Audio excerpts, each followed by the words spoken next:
बिस्मिल्लाहिर्रहमानिर्रहीम। प्रोग्राम ज़ंजीर अदल के साथ मैं हूं शादाब रियाज और आज हम दो टॉपिक्स पे बात करेंगे। सबसे पहले हम बात करेंगे, बीबीसी ने तोसा के इलाके से एक रिपोर्ट जारी की है जिसमें एक स्टिंग ऑपरेशन भी किया गया था कि डॉक्टर्स जो है वो किस तरीके से वहाँ पर इस्तेमाल शुदा सिरिंजों के इस्तेमाल होने का जो है वो दिफा भी कर रहे हैं और फिर वो तरीक़ाकार भी उन्होंने बताया। एक बच्ची से कहानी शुरू होती है जिसको इंजेक्शन लगाया गया और उसको एड्स हो गई। इस पर बात करेंगे। इसके अलावा गैर एलानिया लोड शेडिंग जो है वो इस वक्त मुल्क भर में जारी है। लाहौर में हम बैठे हुए हैं, लाहौर में भी तकरीबन हर घंटे के बाद 1 घंटे के लिए लाइट चली जाती है। मेरे साथ स्टूडियो पे मौजूद है माहिर कानून हैं गुलाम अब्बास हरल साहब, खुशामदीद कहता हूँ। आमिर जमील साहब सीनियर कॉरेस्पॉन्डेंट हैं हमारे, और हेल्थ और लोड शेडिंग ये दोनों इनसे रिलेटेड टॉपिक्स हैं। मियाँ आमिर साहब, पहले आपकी तरफ चलते हैं, आपसे इसको शुरू करते हैं। सिरिंजें जो इस्तेमाल शुदा लगाई जा रही है, तोसा शरीफ की एक रिपोर्ट भी आपने देखी होगी। बीबीसी ने बाकायदा इसके ऊपर एक प्रोग्राम किया, हिडन कैमरा से इसकी रिकॉर्डिंग की, सिरिंजें लगती हुई दिखाई। फिर जब वो एक मुतलका जो MS साहब थे उनके पास गए तो उन्होंने कहा ये लगता है कोई पुरानी फुटेज है। ये इंसान की जान से खेलना। एड्स ऐसी बीमारी है जिसका भी आप भी यही बात कर रहे थे, कोई इलाज पूरी दुनिया में मौजूद नहीं है। अब ऐसी सूरत हाल के अंदर, और सबको ये बात पता है कि किस तरीके से एड्स फैलती है, जैसे भी आपने बताया भी, अभी आगे हमारे नाज़रीन को दोबारा आप इस पे शेयर करेंगे। लेकिन इसके बावजूद जालिम जो डॉक्टर का भेस पहन के बदल के वहाँ बैठा है, उसको इस चीज़ का ख्याल नहीं है। यहाँ वहाँ पर जो उनके जो असिस्टेंट्स होते हैं, जो उनके वो हेल्पर्स होते हैं, जो लोगों को इंजेक्शंस लगा रहे हैं, बच्चों को इस्तेमाल शुदा सिरिंज दोबारा इस्तेमाल की जा रही है, उनको इस पर रहम नहीं आ रहा। और मैं तो चाहूँगा कि हम इस प्रोग्राम के ज़रिए मरियम नवाज़ साहिबा से, जो कि CM पंजाब है, जिनके बारे में ये बात है कि बहुत एक्टिव हैं और सज़ाएँ भी देती हैं इस तरह की हरकत करने वालों को, उनको चाहिए कि इस पर नोटिस लें। और जो उस बच्ची की भी एक रिपोर्ट आई है जिसके साथ इस सिरिंज के इस्तेमाल से उसको एड हुआ, जिसके बाद बीबीसी ने इसके ऊपर तमाम कार्रवाई की, तो उन लोगों को करार वाकई सज़ा दी जाए ताकि नेक्स्ट टाइम इस तरह के किसी भी हादसे से बचा जा सके। जी आमिर साहब, क्या कहेंगे इस हवाले से? जी शदाब, आपका बहुत शुक्रिया। मैं सबसे पहले तो आपको ये बताना चाहता हूँ कि एड्स एक लाइलाज मर्ज़ है। हमारे नाज़रीन को ये पता होना चाहिए, एड्स अगर किसी में आ जाता है तो उसके बाद उसका इलाज कोई नहीं है, उसकी मेडिसिन है, उसको थोड़ा सा उसका जो वायरस होता है उसको स्टॉप किया जाता है। लेकिन अब जो सूरत हाल है, जैसा कि बीबीसी ने एक स्टिंग ऑपरेशन किया है वो सामने आया है और ये चीज़ सामने मंजर आम पर आ गई। लेकिन इसके हवाले से एक पूरे पंजाब में एक एड्स कंट्रोल प्रोग्राम है जिसका मकसद ही है एड्स को फैलाव को रोकना। तो अब अगर हम बात करें, मैं सबसे पहले तो लाहौर की बात करता हूँ, क्योंकि इस वक्त पंजाब में तकरीबन 45,000 के करीब ऐसे पेशेंट जो हैं वो एड्स से मुतासरा मौजूद हैं, जिसमें से को 2500 बच्चे हैं, को 3,000 के करीब ख्वाजा सरा हैं जिसे ट्रांसजेंडर भी कहा जाता है, और उसके अलावा हम मर्दों की बात करें, ख़वातीन की बात करें तो इसमें मुख्तलिफ़ इलाकों में। लेकिन सबसे जो बड़ा लम्हा फ़िक्रिया है हमारे लिए, जो इस वक्त हमारे नाज़रीन को ये सोचना पड़ेगा, बल्कि हमारी मौजूदा गवर्नमेंट को ये सख्ती से सोचना पड़ेगा और इस पर अमल भी करवाना पड़ेगा, क्योंकि इस वक्त लाहौर में 10,000 पेशेंट, पूरे पंजाब में सबसे ज़्यादा पेशेंट 10,000 पेशेंट लाहौर में एड्स के मौजूद है। आपको पता है सूबा दारुल खिलाफा है हमारा ये, और डेवलप्ड इलाका है, इसको हम अगर कहें तो तरक्की याफ्ता भी कह सकते हैं। तो यहाँ पर ये सूरत हाल है कि यहाँ पर 10,000 मरीज़ है, तो इसके लिए जो एड्स कंट्रोल प्रोग्राम उसकी कारकर्दगी पर सवालिया निशान बन जाता है। शराब, उसके बाद अगर हम बात करें महकमा से दो वज़ीर हैं, दो सेक्रेटरीज हैं, लेकिन फिर भी सवालिया निशान है। अब बीबीसी जो कि गैर मुल्की न्यूज़ अदारा है,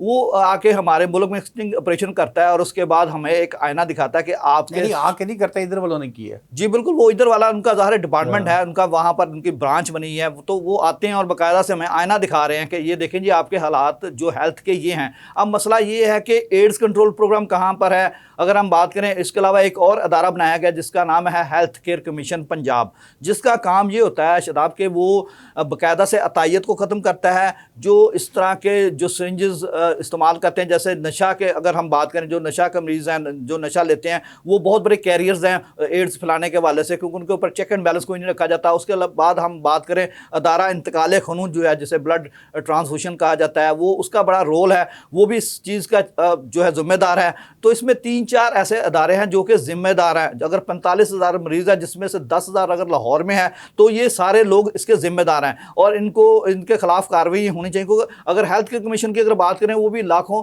अरबों रुपए का बजट है। अगर हम एड्स कंट्रोल प्रोग्राम की बात करें शदाब, तो उसका भी करोड़ों रुपए का बजट है, लेकिन उसकी कारकर्दगी सिफर है। अब जो रिपोर्ट सामने आई उसमें 45,000 में से 29,000 ऐसे पेशेंट हैं जो अभी तक उनसे कैप्चर नहीं हो सके, जो उनके अभी रजिस्टर नहीं हुए। क्योंकि अगर कोई एड्स का पेशेंट आता है, उसको जो इसका इदारा है एड्स कंट्रोल प्रोग्राम, उसको रजिस्टर्ड करता है, उसको चेक एंड बैलेंस रखता है, उसकी फैमिली का चेक एंड बैलेंस रखता है, ताकि वो आगे कैरियर्स या उसको एड्स को आगे ना फैला सके। तो अब जो सूरत हाल है इस वक्त हम देख रहे हैं कि इस वक्त 10,000 की तादाद जो लाहौर में है, तो अब 10,000 बंदे मजीद 10,000 फैलाएंगे तो आइंदा आने वाले सालों में जो अगर हमारा ये इदारा जो है यकीनन बढ़ जाएगी। बिल्कुल हरल साहब, ये मेरे नज़दीक तो एक बहुत बड़ा क्राइम है और एड्स की मुंतकली का सबब बन रहे हैं।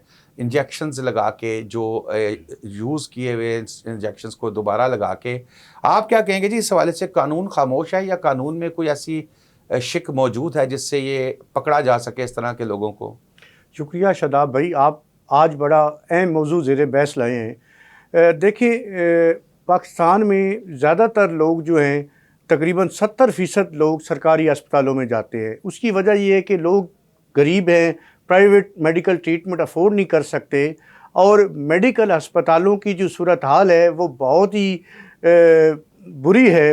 वहाँ कोई मेडिकल ट्रीटमेंट नहीं है, ना वहाँ पे कोई फैसिलिटी है, ना वहाँ पे किसी किस्म की कोई मेडिकल जो ट्रीटमेंट है उसके हवाले से अवेलेबिलिटी भी नहीं है। अब देखिए, आप के मेडिकल के हवाले से जो शोबे बने हुए हैं उसमें पीएमडीसी है, और एक जो है वो कमीशन बनाया गया, पंजाब हेल्थ केयर कमीशन। उसमें आप अगर देखें तो पिछले साल से जो जितनी भी रेशो है, एक तो लोगों के अंदर अवेयरनेस नहीं, जब कोई ट्रीटमेंट की जाती है उसमें मेडिकल नेग्लिजेंसी होती है तो लोग जो है उस हवाले से कंप्लेंट नहीं फाइल करते।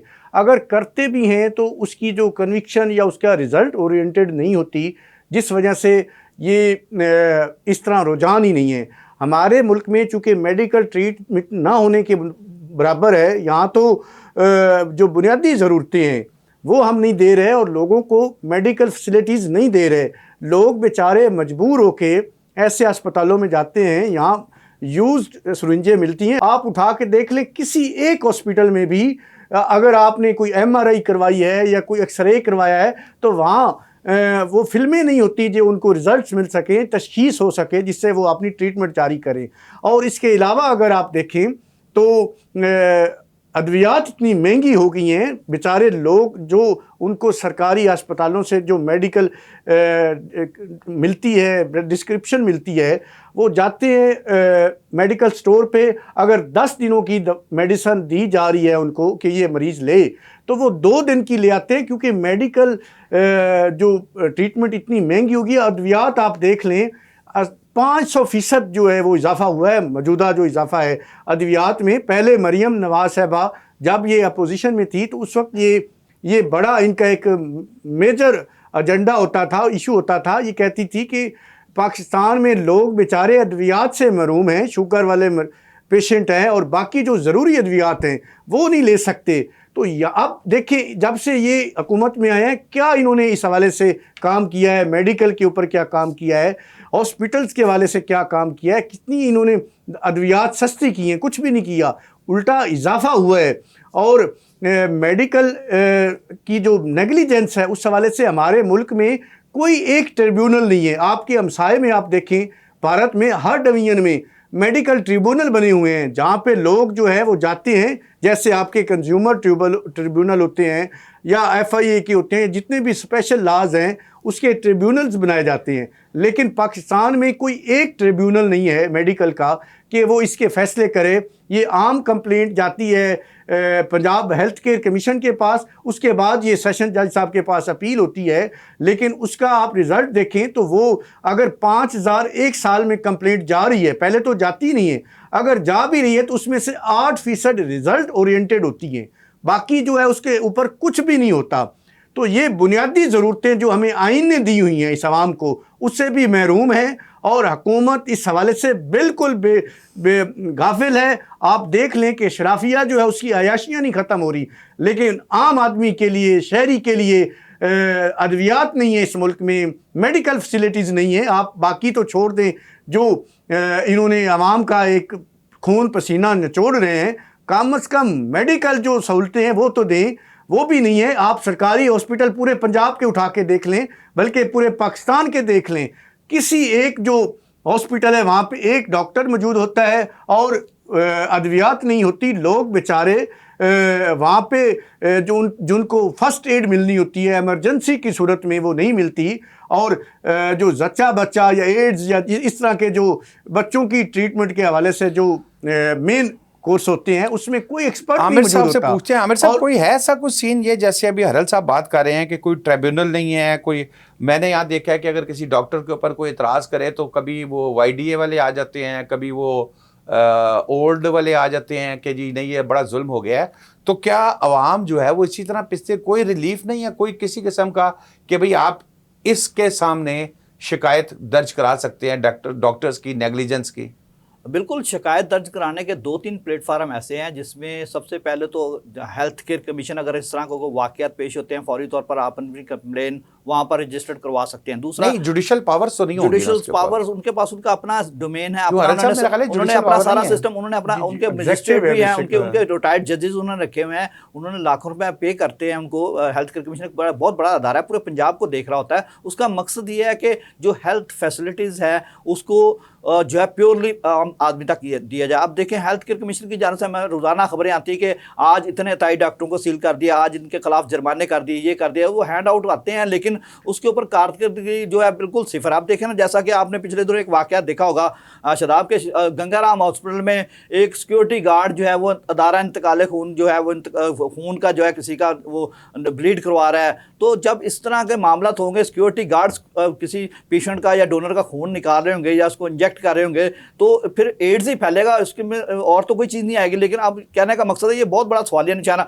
और इस पर हुकूमत ने बड़ा एक्शन भी लिया है, लेकिन वो एक्शन सिर्फ कागज़ों की हद तक है। लोगों को सस्पेंड कर दिया, लोगों के ऊपर इंक्वायरीज लगा दी, किसी के ऊपर CM जो कंप्लेंट्स है उसकी तरफ से इंक्वायरी लग जाती है, कोई इसके अलावा सूबाई मुहतसिब है, वफाकी मुहतसिब है, वहाँ पर आप अपनी कंप्लेंट लेके जा सकते हैं। अदल साहब आप बताएं, ये जैसे आमिर साहब कह रहे हैं जी हेल्थ केयर कमीशन है, इसके पास तो जुडिशल पावर नहीं है, एग्जीक्यूटिव के ऊपर ये है। क्या कोई किसी किस्म का कोई ऐसा इदारा बता दें, कोई मतलब अगर हम डॉक्टर साहिबान को, कभी यंग डॉक्टर्स को, कभी ओल्ड डॉक्टर्स को नाराज़ ना करें कि भाई चलो उन्होंने अगर किसी का कोई ज्यादती भी कर दी है, कोई गलत इंजेक्शन भी लगा दिया, और नाराज़ ना हो, हड़ताल ना करें, कहाँ पे रिलीफ मिल सकता है?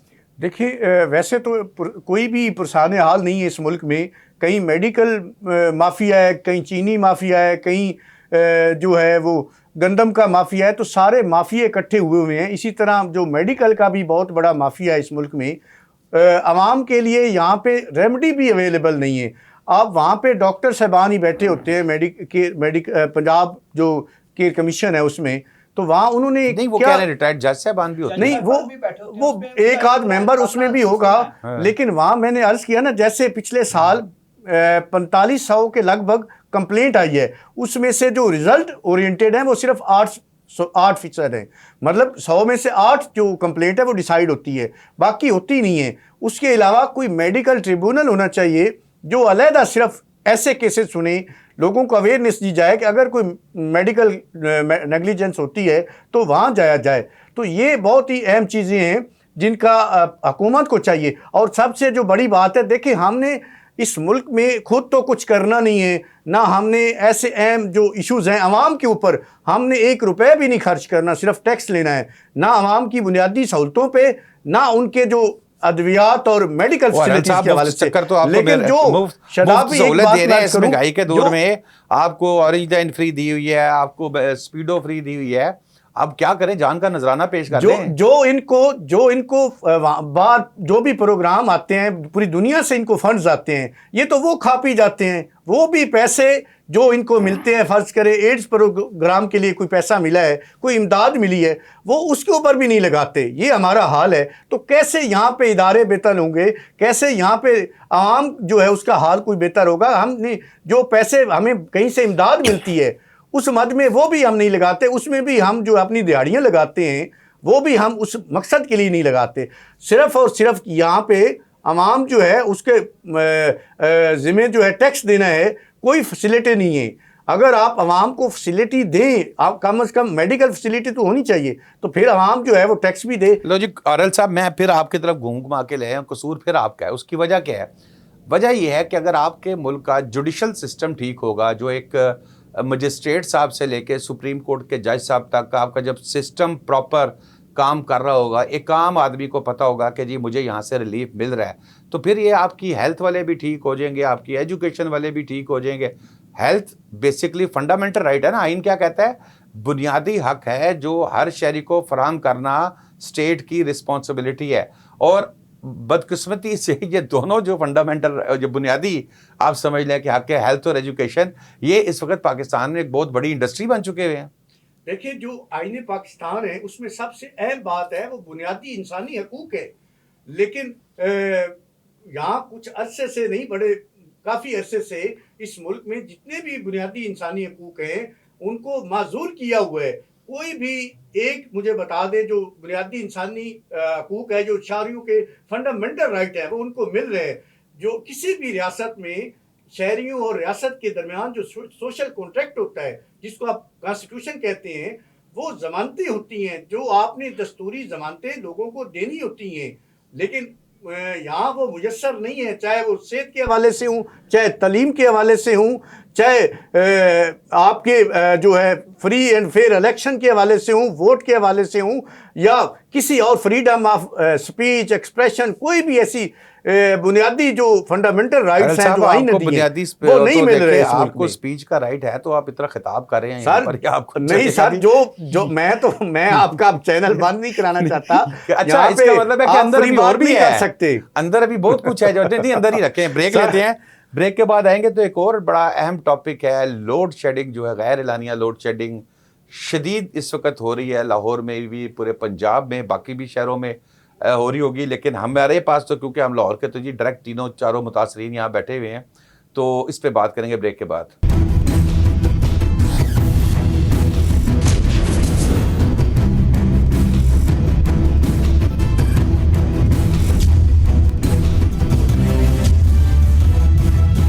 Welcome back.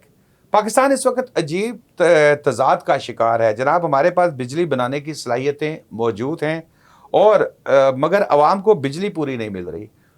हर घंटे बाद 1 घंटे के लिए लोड शेडिंग जो है वो हो जाती है। अरबों रुपए की अदायगियाँ भी हो रही हैं लेकिन सिस्टम मुअस्सर नहीं है। मेरे साथ दोनों मेहमान मौजूद हैं स्टूडियो में, हरल साहब, आमिर जमील साहब। हरल साहब, ये बताएं जी, आपकी भी बिजली जा रही है कि नहीं? आपने कोई ख़ास वकालत का उसको डरावा दे के आपने किया हुआ कभी मेरी ना जाए, मैं तो वकील हूँ? देखिए, हम पूरी दुनिया में इस वक्त जो है बड़ा एक नुमायाँ किरदार अदा कर रहे हैं, सालसी करा रहे हैं और हमारी पूरी दुनिया में वाह हो रही है, ये बहुत अच्छी बात है। लेकिन हमारा जो मुल्क है वो अंधेरों में डूबा हुआ है, ना यहाँ गैस है, ना यहाँ पे बिजली है। पेट्रोल आप देख लें वो लोगों की पहुंच से बाहर हो चुका है। तो लोगों की जो निज़ाम ज़िंदगी है वो इस वक्त मुकम्मल तरह मुअत्तल हो चुकी है। तो हम, अच्छी बात है, हम पूरी दुनिया में जो है किरदार अदा करें सालसी का भी और अमन का, लेकिन अपने मुल्क को जो है वो उसके लिए भी कुछ करना चाहिए। यहाँ पे जो आपने सिर्फ इस मुल्क को खाने पीने और दिहाड़ियाँ लगाने के लिए अगर इस मुल्क को इस्तेमाल करना है, यहाँ की आवाम को कोई सहूलत नहीं देनी और आप पूरी दुनिया में चार्टर त्यारे लेके घूम रहे हैं, आपकी अयाशियाँ नहीं ख़त्म हो रही हुक्मरानों की और अशराफिया की, और आम आदमी को ये निचोड़ रहे हैं। उन बेचारों का जो आम आदमी है उसका 2 वक्त का चूल्हा जो है वो नहीं जल रहा, तो गैस आपके नहीं आती, बच्चों ने स्कूल जाना होता है, या आप जितना भी हमारा जो कारोबारी निज़ाम है वो इन 2 चीज़ों पे मुनहसर है, एक तो आपकी गैस और बिजली। इसलिए यहाँ पे कोई भी इन्वेस्टर नहीं आ रहा है इस मुल्क में। लेकिन हरल साहब, आप देखिए इस वक्त तीसरी जंग अजीम होते होते रह गई है पाकिस्तान का, उसके अंदर एक बड़ा अहम किरदार है। ईरान हमारा एक हमसाया मुल्क भी है, हमारा ब्रादर इस्लामी मुल्क भी है, अमेरिका, इजराइल, ये बड़े लोग इन्होंने अटैक किया। अब हमारे जज्बात तो आपको पता है आम शहरी के तो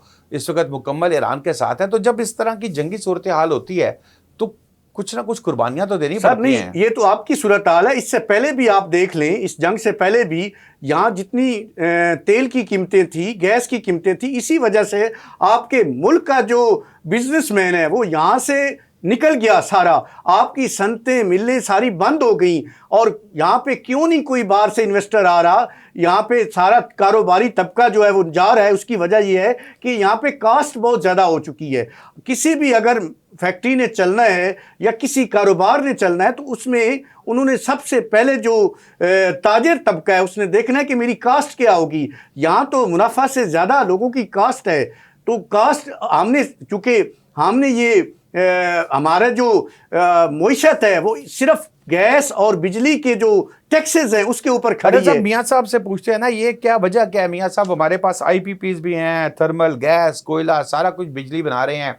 फिर उसके बाद सोलर सिस्टम जो है लगे हुए हैं, और वो भी बड़ा एक सपोर्टिव इस वक्त इस सिचुएशन में है। तो क्या वजह बन रही है कि ये शॉर्टफॉल आ रहा है? और ये गर्मी शुरू होते ही, अभी तो पार्टी शुरू हुई है, स्टार्ट है अभी, तो ये हालत है, आगे चल के क्या होगा?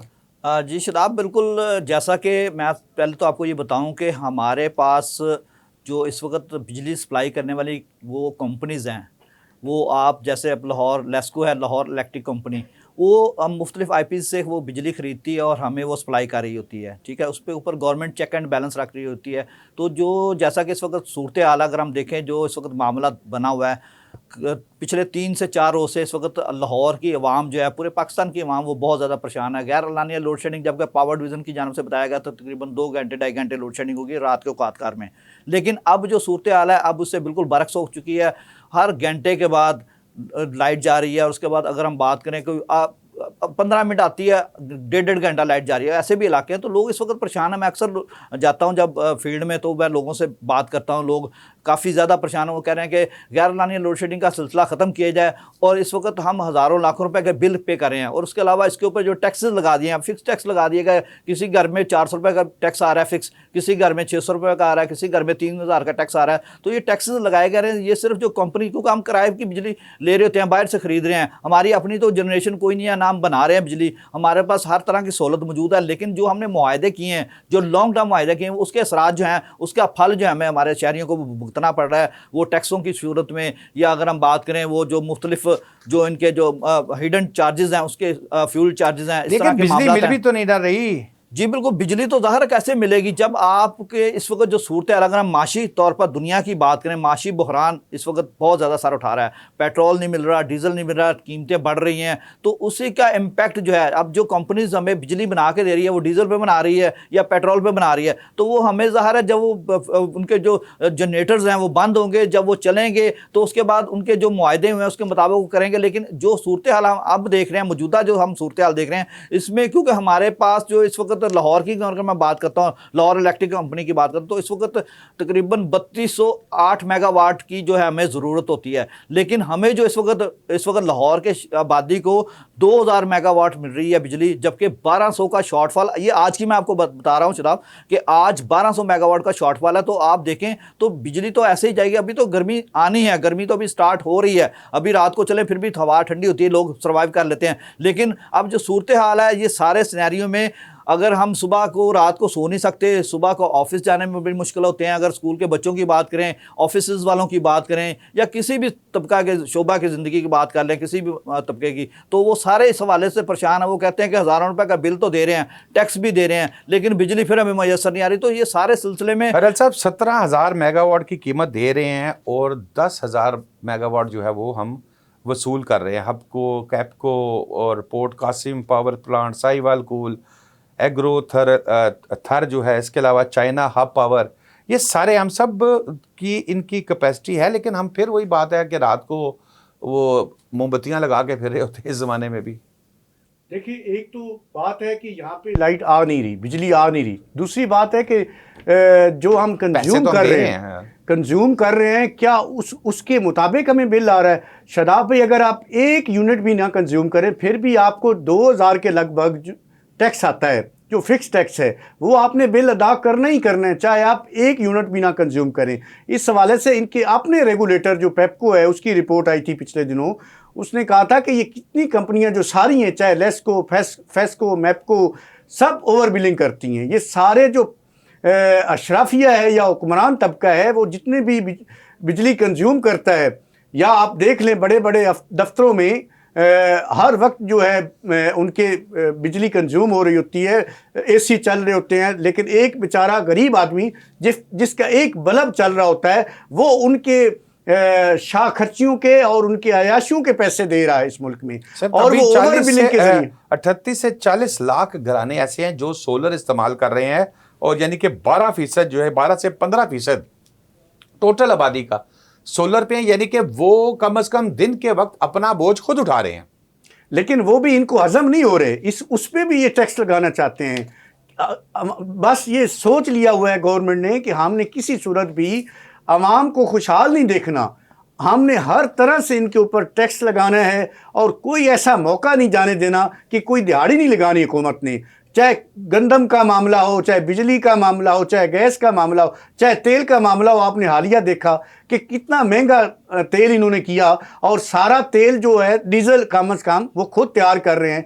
सारा 70% डीजल पाकिस्तान खुद तैयार कर रहा है, और वो 150 के लगभग जो 1 लीटर पे दिहाड़ी है वो सारी वो कंपनियां लगा रही हैं जो खाम माल तैयार कर रही हैं। और वो कंपनियां कौन है? वो सारी अशराफिया की, हुकूमत के तबकों की है। इसी तरह IPPs जो है वो बड़ी कंपनियां हुकूमत में बैठे हुए लोगों की हैं। तो वो दिहाड़ियां ये छोड़ना नहीं चाहते। अवाम बेचारी जो है वो बेचारी पिस रही है, मर रही है, वो निचोड़ कर रहे हैं उसको, उनका खून पसीना। लेकिन ये इनकी अपनी दिहाड़ियां और शाह खर्चियां ये उस पे कदर नहीं लगाना चाहते। नाराज होके बैठे हुए हैं हुकूमत से, हर चीज में आप दिहाड़ी लगा सर, देते हैं। मैं अर्ज करता हूँ, और कोई आपके भी तो लोग हैं ना, यानी कि जो मेरे आप जैसे जो पढ़ लिख के अफसर बन जाते हैं और जाके फिर बैठ जाते हैं बड़े बड़े ओहदों के ऊपर, वो कोई उन पे भी डालें। सारा बेचारी हुकूमतों पे डाली जा रहे हैं। देखिए नाराज है, मुझे लगता है। मैं अर्ज करता हूँ, जो पिछली हुकूमत थी उसमें इन्होंने कहा कि हमने कैसे ये बोझ जो है वो कम करना है।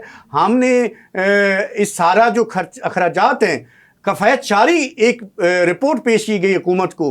अब मुझे बताएं, उसको 4 साल हो गए उस रिपोर्ट को। ये हुकूमत की रिपोर्ट थी कि हमने कैसे कफ़ायत जारी करनी है, उस पर कितना इम्प्लीमेंटेशन हुआ, इवन उसको टेबल भी नहीं किया गया उस रिपोर्ट को। तो ये मैं अर्ज़ कर रहा हूँ, अवाम बेचारी इस वक्त जो है इस एसनेज पे पहुंची हुई है कि ये एक लावा बन रहा है। ये अगर फट गया खुदा न खास्ता तो इनके कंट्रोल में नहीं आएगा। बिल्कुल रिलैक्स हो जाए जी, कोई नहीं फटता, प्रोग्राम का वक्त खत्म हो गया है। ये तो को छोड़ दें के अलावा फटेगा, और ना फटना चाहिए। जिस तरह चल रहा है चलता रहे, अल्लाह खैर करे। बस हमारे हुक्मरान जो हैं इनको ज़रा थोड़ी सी इस चीज़ की, मैं हरल साहब से एग्री करता हूँ, इस पर मुत्तफिक हूँ उनसे, कि अल्टीमेटली जिम्मेदारी इनकी है। अगर किसी भी महकमे को फ्री यूनिट्स मिल रहे हैं बिजली के, 200, 500, 1000, 3000 जितने भी मिल रहे हैं, उसको ख़त्म करना हुकूमत की जिम्मेदारी। अगर कोई चोरी हो रही है, कोई किसी किस्म की दिहाड़ियाँ लग रही हैं, जैसे अभी हरल साहब ने बताया, तो हुकूमत की जिम्मेदारी ये ज़रूर है कि वोट हुकूमत को मिलते हैं, तो जिम्मेदारी है हुकूमत की कि वो इन तमाम चीज़ों को कंट्रोल करे और जो असल समरात हैं वो आम आदमी तक पहुँचने दे। हरल साहब आपका भी शुक्रिया, आमिर साहब आपका भी शुक्रिया। शादाब रियाज को इजाज़त दीजिए। अल्लाह हाफ़िज़।